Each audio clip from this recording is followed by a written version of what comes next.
All right, moving on. Next matchup, Houston Texans, Jacksonville Jaguars. Some good matchups all around. What are you looking at, Griffin? Houston Texans, Jacksonville Jaguars. Look for a big day from David Garrard. Texans have probably the absolute worst secondary in the NFL. That means look for some big pickups by Mercedes Lewis and Mike Sims Walker. On the Texans side of the ball, this will be cake for Arian Foster. Look for 20 plus points here, and Schwab should have a pretty good day too. Yeah, throwing it. Andre Johnson seems like you just throw it up to him sometimes. He'll come down with it. Yeah, Andre Johnson's been hurt a lot this year. He's on the injury report again this week with an ankle injury, I believe. Really disappointing season for him so far. He's got a decent amount of points, but he's been on the injury list for pretty much the majority of most weeks, and he ends up playing. But and just a fancy note, just a fancy note in general for this game. Two teams, big offenses, bad defenses. That's good points all around. Yeah, and expect for your starting Royce Jones-Drew here. Definitely going to do something big. Although the Texans' run D is pretty good. All right, last year, just a little note, Garrard for 452 yards, 2 touchdowns, no picks against Houston. Shows he can do a little something against this Texans secondary, and we'll have to see how this matchup pans out. All right, moving into the 4 o'clock games, we got the Chiefs against the Denver Broncos. How do you see this one coming out? This is a tough game to pick out. I mean, the Broncos have pretty good running D, not spectacular. I think the Chiefs will basically just try to run the ball, not give Matt Castle much looks. Look for Jamal Charles and Thomas Jones to get a lot of work. Matt Castle to Dwayne Bowe pretty much all day. He's been consistent lately. Yeah, for the Broncos, got to look at Kyle Orton. He leads the NFL in passing categories, up there, top 5. Pretty good quarterback this year. Doesn't look bad. Got Tim Tebow right on his heels, though. A lot of fans want to see that. But yeah. 2,500 yards this year, 12 touchdowns. And another unsung hero that's really come out of this year, Brandon Lloyd. Been kind of a journeyman in the NFL. Big year this year, 878 yards, 4 touchdowns.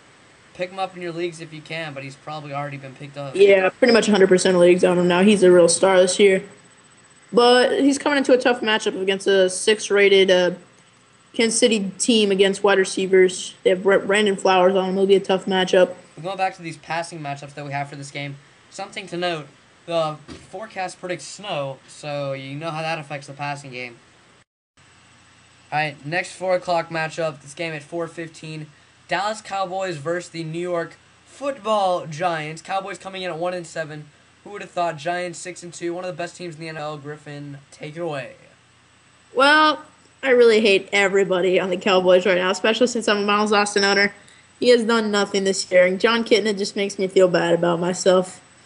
Really hate him, and Jason Witten and Miles Austin are just useless. The running backs in Dallas are horrible. The Giants side of the ball, you got emergence of Hakeem Nicks as the #1 receiver, being a beast this year, first rated among receivers. And then you got Eli Manning, a pretty good top 10 quarterback option. Yeah, going with that Giants receiving core, you got Hakeem Nicks, really been hit or miss this year, but most of the time he's been hits, going off for 20-plus point performances. Steve Smith, little overlooked option. He isn't owned in 90% of leagues, however, 50% started.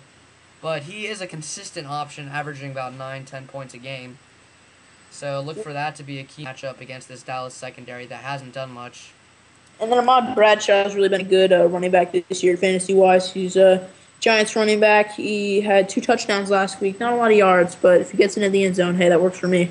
Yeah, you want to know what's going to happen? Watch a little replay of that Packers-Cowboys game for Sunday night, and you'll see what definitely Dallas defense can give up. All right, moving on. Next matchup, the Arizona Cardinals against the Seattle Football Seahawks. Just thought I'd clear that up for you. In this game, you got Matt Hasselbeck making his return. Charlie Whitehurst filled in at quarterback, not very well in Hasselbeck's absence. Owned in 10% of leagues. Proven veteran, similar to Arizona, not the best football team around, especially defensively, as they have allowed 255 yards passing per game, around 400 total. So he could be a good option if your quarterback has a bye week. And on the running side of the ball for Arizona, Tim Hightower, Beanie Wells. Really, it's off and on about who gets the carries, so a really uncertain situation in the backfield. Griffin, how do you feel about the receivers in this matchup? I mean, really the only reliable receiver I see is Larry Fitzgerald, and he's not even reliable this year. Mike Williams had one good week. Everybody freaked out over him, and now he's back to being Mike Williams. Yeah, I thought he was good. Really, there's nobody else in Carolina. I mean, there's it's escaping my mind right now. Uh, Marshawn I don't Lynch remember. was brought into the Seattle Seahawks backfield, though. Couldn't make a difference Yes. back there with Justin Forsett, but I think that's another two-punch backfield where it's going to be uncertain where you get carried. So if you have Again, any like players on this these game, teams, I wouldn't recommend starting them. You're saying? yeah, they're very unreliable. All right, coming up after that, New England Patriots versus the Pittsburgh Steelers moving into Sunday night games. What are you seeing in this one, Griff? I really don't like the Patriots. Tom Brady's value has dropped incredibly this year. He's outside of the top 10 in quarterbacks, definitely. Ben Roethlisberger, on the other hand, is doing pretty good. Mike Wallace is a deep, deep threat. He's a great player. Had a big week last week, and so is Steelers receiver Hines Ward. Running back wise, Rashard Mendenhall has always done his thing, and after the Patriots let down against Peyton Hillis, I think he might come up big here. And I Yeah, really don't think you should start Ben Jarvis Green Ellis, maybe Danny Woodhead. yeah, talking about that running matchup, like you just mentioned right there a bit. Ben Jarvis, Green Ellis, Danny Woodhead, I would sit on both. You see, Pittsburgh allowed 58 rushing yards defensively this year. Can't really like that as a fantasy owner of a New England Patriot running back. Yeah, I really don't have a New England Patriot running back on my team. I mean, Ben Jarvis Green Ellis is a set, or isn't a set, but splitting carries. He gets yards, but they're not. He's not a fantasy running back. All right, last game of Week 10, Eagles Redskins. Donovan McNabb, Michael Vick, matchup of former Eagle, current Eagle quarterbacks. And how do you think this one will play out, fantasy wise? Fantasy wise, I see Vic getting a really good game here. Deshaun Jackson also getting some good catches. He and Vic are great together. Very good connections so far when Vic's played. I see LaShawn McCoy's value going down a little with Vic's return. On the Redskins side of the ball, I really don't see anybody. Maybe Santana Moss you want to start. Ryan Serena, I don't think is reliable. And Donovan McNabb at this point is just not what we expected him to be. Yeah, if you got a quarterback situation with Michael Vick, someone else, keep in mind running touchdowns are worth more than passing touchdowns. Yeah, very Michael Vick true. gets both. Michael Vick usually gets around one running touchdown, two throwing touchdowns, or maybe the other way around. He's very valuable. That's 14 And points right off the bat. yeah, very good. And Yeah, 7 touchdowns, no picks this year. Wow. yeah, amazing. And against a Washington defense that has allowed 280 passing yards a game, Vic should look to light them up and keep fantasy owners happy. All right, another 4:15 matchup, the 49ers and the St. Louis Rams.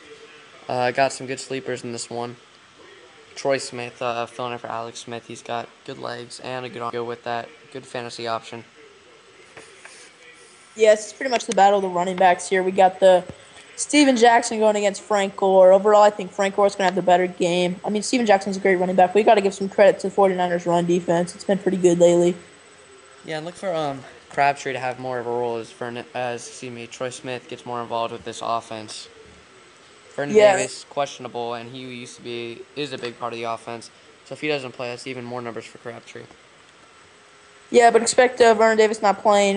Troy Smith's probably going down because what we saw 2 Sundays ago in London was that Troy Smith really dumped off the ball a lot to start the game and played it safe until he could find some big downfield opportunities. And that was the Week 10 Fantasy Podcast. Be sure to check in at the website at jgsportsnetwork.com or at the blog at jgsports.wordpress.com.